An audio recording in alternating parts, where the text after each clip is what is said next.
Then you begin hiring for things like character, integrity, culture. Do they fit well to our culture? And you're not hiring for things like pure skill set and grit and tenacity. You're hiring for things that actually matter, because all of the things that you need to teach someone, guess what, can be taught. Everything is teachable.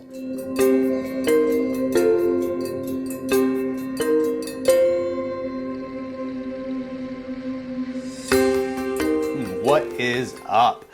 Welcome back to episode number 3 of the Project Fortify podcast. Now, you might think that the title of this episode is a little bit funny. You don't even know how to make a bed. But I have a story that I'm going to give you here in just a moment about this. The idea of this episode is really about process. And it's really about having a process that it's not easy to understand. I hate it when people are like, I need something easy to understand. No, what you actually need is something that is impossible to not understand. I'm gonna say that again because there's a big differentiator between the two. There is a difference between something that is easy to understand and something that is impossible to not understand.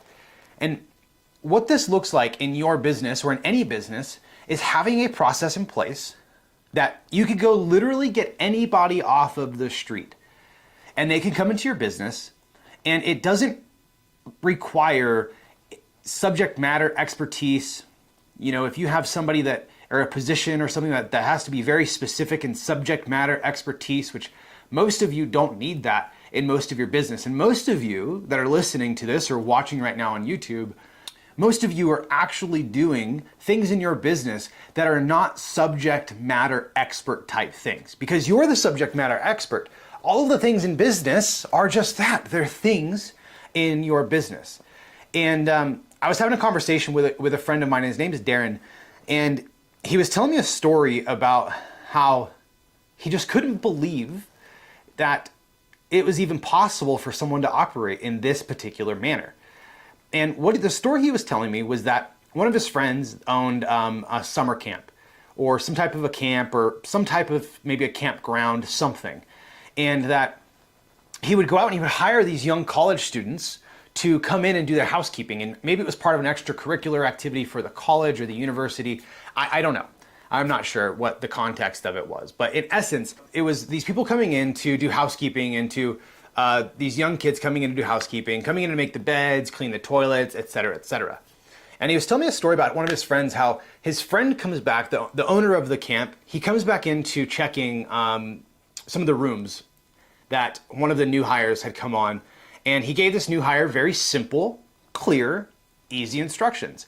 Hey, go to unit 201, units 204, units 207, and I want you to go go make the beds with clean sheets. I want you to go clean up the bathrooms, make sure there's fresh toilet paper, and all of the toiletries are stocked up, and make sure the place is clean and looking good.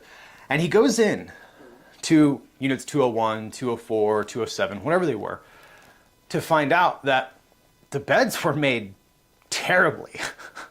The pillows weren't stacked up right. They were, if for those husbands that are listening right now, it might feel like you've made the bed and your wife walks in and she's like, this isn't how you do it. I know at least that's how it is in my household with the 37 pillows and everything. But so the owner of the campground walks in to this room, notices the bed is not made to his standards.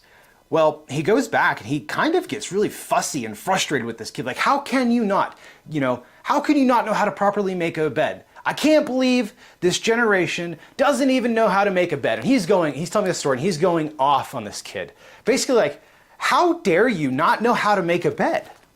Well, you see, the thing is you guys are doing this in your business every day. You are giving these generalized to-dos, these generalized targets, but you're not giving your people a process that is impossible to not understand.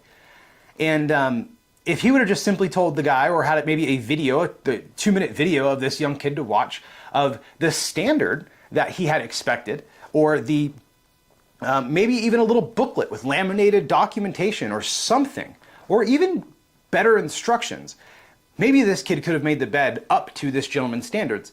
And maybe he's never made the bed before. Maybe he's just a slob and doesn't make his own bed. I have no idea. But the point of it is is that the kid didn't have the process and the procedure of how the bed was supposed to be made up to the standards of the campground owner. And you guys right now are more than likely, you have things in your business that are not subject matter expert things that you're expecting other people to do, and they're not getting done the way you would expect them to get done. And maybe you're churning through employees. Maybe you're having to hire and fire, and for this guy, he's certain he let this kid go. Maybe you're bringing people in.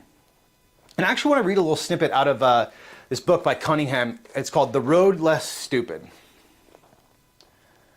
And what a title for a book, right? The Road Less Stupid.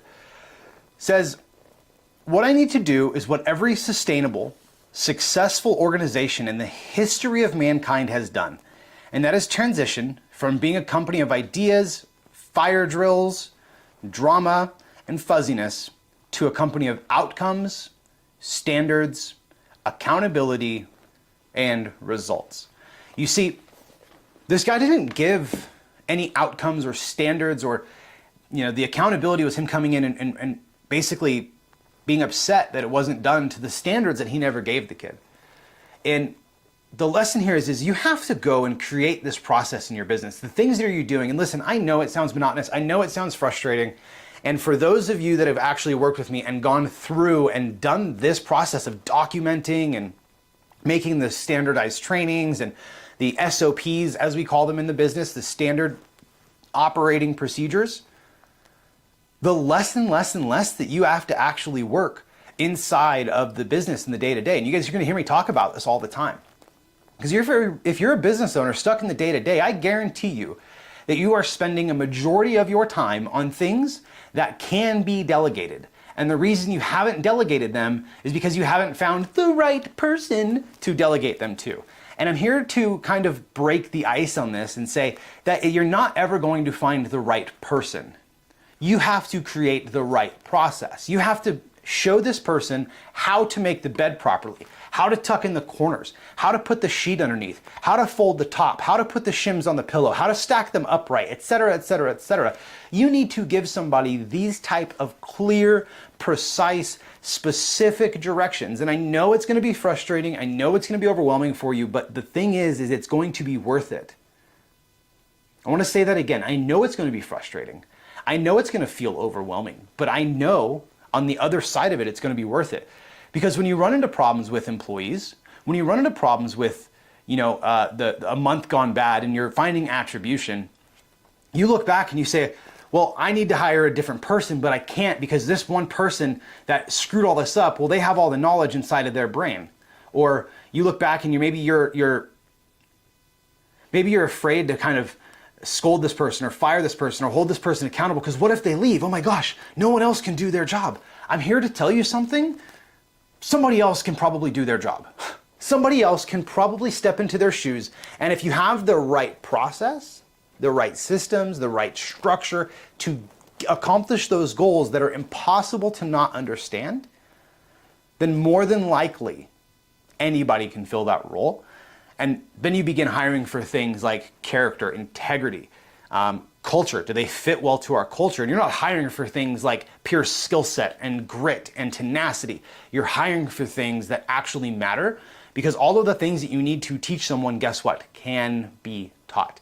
Everything is teachable. You just have to be a better teacher. And if you're a coach or consultant, you probably do this really well for your subject matter. You probably, if you're let's say a coach on how to wholesale real estate, you're probably incredible at teaching others how to wholesale real estate. But maybe you're not incredible at teaching people how to run the internal side of your business because maybe you're not that good at it. And there's nothing wrong with that. You're an expert in one field. You're not an expert in running a business. And so what you need to do is you need to go in and you need to create these standards and you need to create these trainings and you need to create these processes that are impossible to not understand so you can actually get out of the chaos. So you can actually stop putting out all these entrepreneurial fires all the time. If you're finding yourself repeating yourself to your employees or to the contractors or to the people that work around you more than one time, you probably need some type of a training around it. If you find yourself not working on what I call the big five and only the big five, we'll talk about that in another episode. But if you're not focused only on the big five, and you're spending time doing other things that fall below the fold of that big five, then I tell you one thing right now is you're not being as efficient and effective in your business as you can be. Remember, guys, I am huge on efficient and effective. How can I efficiently become more effective in doing something? And if you're focused on those other things, you're probably leaving a ton of money on the table. Because as the owner of the business, you should really only be focusing on things that are growing the business. Focused on the things where you have the subject matter expert in, so you can go be that expert coach, that expert consultant, and allow the internal operations of your business to be ran by a team, to be ran by people that can come on off the street and step into your business and step into your process and not get lost. And you don't have to worry about it. Obviously, there's accountability. Obviously, there's infrastructure. Obviously, you want to be able to follow up people, right? The old adage, trust, but what? Trust, but verify. That's the whole point of this, is you want to be able to build a process and a system that creates that trust. If someone goes through this process, I trust that when they come out the other side of this process, they are going to be efficient and effective at what they should be doing. I will come back in and verify with our communication cadence that we set up, et cetera, et cetera. And so I want to make sure that you guys understand how to actually make your own bed. And once you've made your own bed, I never want you making your bed again. And I'm using this in the proverbial, again, cheesy analogy, if you guys are listening to me. I'm using this in the proverbial analogy of like, once you've made your bed once, document it, hand it off to somebody else, and allow them to start making your bed in your business. Because if you can do that, what you do is you get rid of the frilly, fuzzy business, and you begin getting results. And the only result that matters in business is profit. And if you guys are counting a bunch of other things, cool, we're gonna break that later on in these episodes. The goal of business is what? Profit. If it wasn't that, then you'd be in what? A non-profit. There's only two types of businesses that you can register with the IRS. What are they? Non-profit and for-profit. So the number one goal of business should be profit, and that's a result. And so the goal is that you get additional profit.